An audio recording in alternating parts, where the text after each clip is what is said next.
We are a group of civil society activists based in Islamabad. We are not a registered non-government organization or a charity such as those, like trust funds and things like that. Now that it can be a good thing and a bad thing.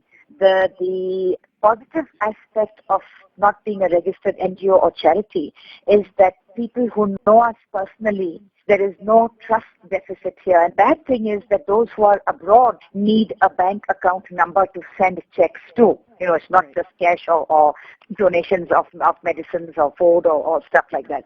That then becomes a bit of a problem. We have a track record of the 2005 earthquake and the 2009 IDPs crisis and now the 2010 floods. So I only want those people to give who know us and who trust us. The response, sadly and regrettably, has not been as spontaneous and as overwhelmingly generous and magnanimous as we saw, first of all, in the 2005 earthquake in AJK and the Hazara division, right, and then subsequently in the internally displaced persons from Malakand and Bajor and Waziristan, which happened in the summer, where it started in the late spring of 2009 and carried on through the summer of 2009. right. It is unfortunate. That said, I will hurry and almost contradict myself by saying that those who always give are giving this time around too. Okay. I know it sounds slightly contradictory to what I said in answer to your second question earlier, Right. but the quantum and the magnitude of the response is not as huge as it has been in the past two disasters and emergencies. The disaster and the emergency is not limited or confined to a very, very specific geographic region, such as happened in the 2005 earthquake, which was Azad Jammu and Kashmir, or Pakistani-administered Kashmir, if you want to be legalistic, technical about it, and the Hazara division of what was then called the Northwest Frontier Province, which is now called Khyber Pakhtunkhwa. Very, very focused, very, very tiny region of Pakistan. The devastation was huge. The government says about 80,000 people died, but according to the government of Pakistan-administered Kashmir and the government of Khyber Pakhtunkhwa, the correct figure may be closer to 150,000 dead, 4.3 million rendered homeless, and death and devastation and destruction of a magnitude that was unbelievable. But the earthquake was 1 minute in duration, and then it ended and it left behind rubble and death and destruction all around. And all we had to do was to do emergency rescue and relief and then start picking up the pieces towards longer term reconstruction, rehabilitation, and therapy and counseling. But look at the magnitude of what has happened this time around. It's upwards of 20 million Pakistanis in all 4 provinces of our huge country, plus the northern areas, plus the tribal areas. I mean, there is no place in Pakistan which is free of this emergency and this disaster. There comes a point when the scale and the magnitude, let us take Haiti for instance. Right. Let us take Hurricane Katrina in New Orleans in the USA 3 years ago, for instance. Right. I'm trying to tell you that there comes a point in a country's affairs when the government, the people, civil society, the armed forces may reach breaking point. I'm not saying that point has arrived in Pakistan. All I'm saying is that the scale is humongous. It is unprecedented, not just in the 63-year-old history of Pakistan, but also in as far back as records have been kept. This has never happened before. Whole entire provinces are inundated. Entire standing and stored crops have been washed away. All the livestock in the path of the river Indus has been killed. I mean, it's not just the scale of the disaster in the past, but it's in the present and in the future. We are facing food insecurity. We are facing total loss of livelihoods and employment and salaries. I mean, where are people going to be paid from? What are people going to live off? Ramzan is staring us in the face starting tomorrow. Poverty levels now I'm going back to your original question as to why the response to this emergency and this disaster is not of the same scale and magnitude as those we witnessed in the 2005 earthquake and the 2009 IDP crisis. One reason I've given you that the scale is unprecedented and it's humongous, and people are kind of beginning to feel that this is water above their heads. If you, again, pun unintended, I'm sorry this is sounding, a little bad, but I'm just saying that this is just too much. We are overwhelmed with it. Overwhelmed by the scale and the magnitude of the disaster. Even the armed forces and the helicopters are insufficient. The civil defense and the National Disaster Management Authority have thrown up their hands in defeat, and there's nothing they can do. There is no local government. There is only a federal government and a provincial government. The provincial governments are trying to do a little bit, but they don't have the wherewithal or the infrastructure or the institutional capacity to do it. And then there used to be local governments. These days, as you know, there is no local government in existence. The law that pertained to local governments expired.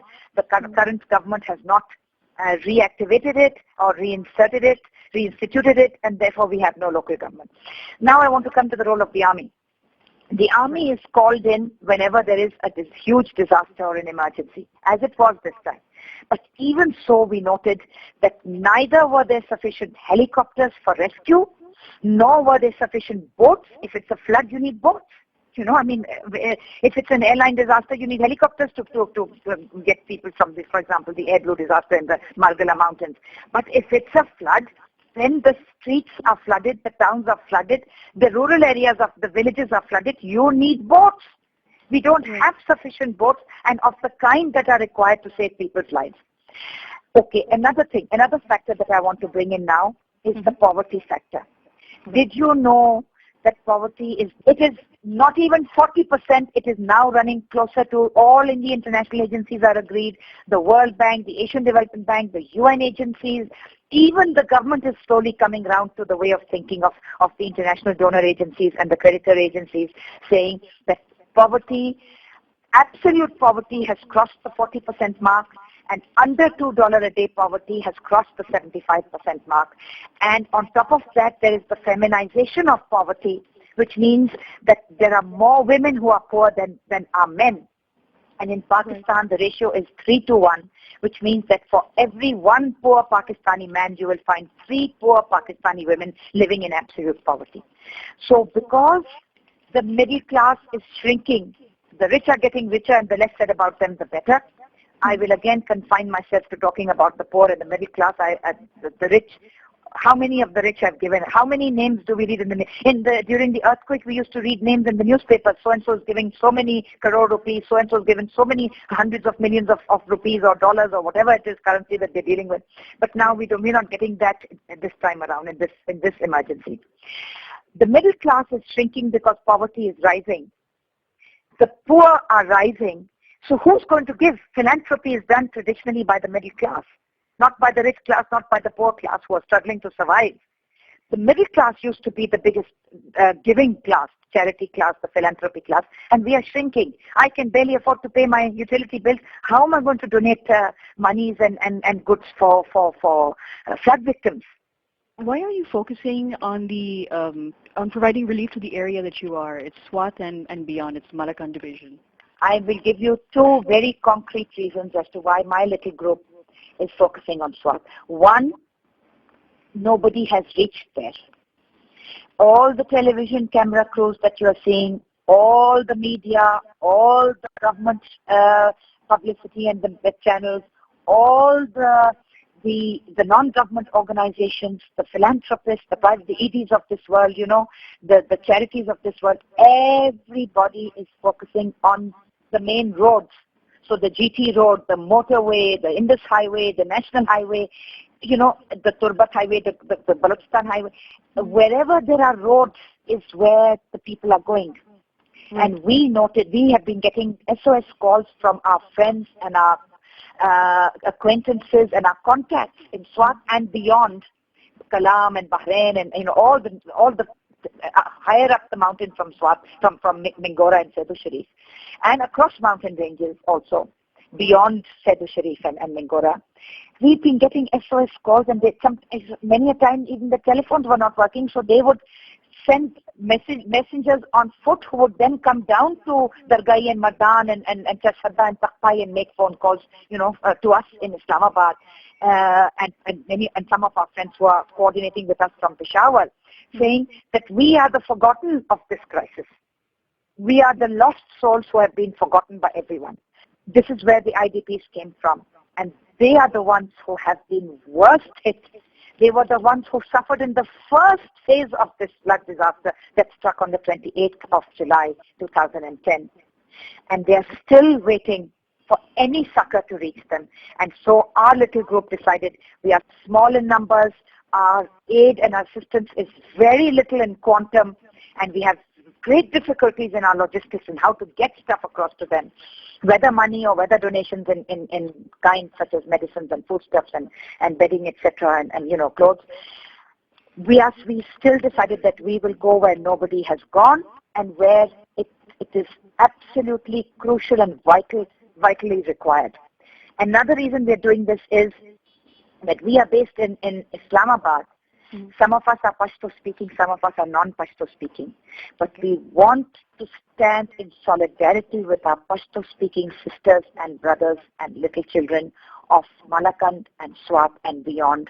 And we want to show them that this is not an ethnic issue.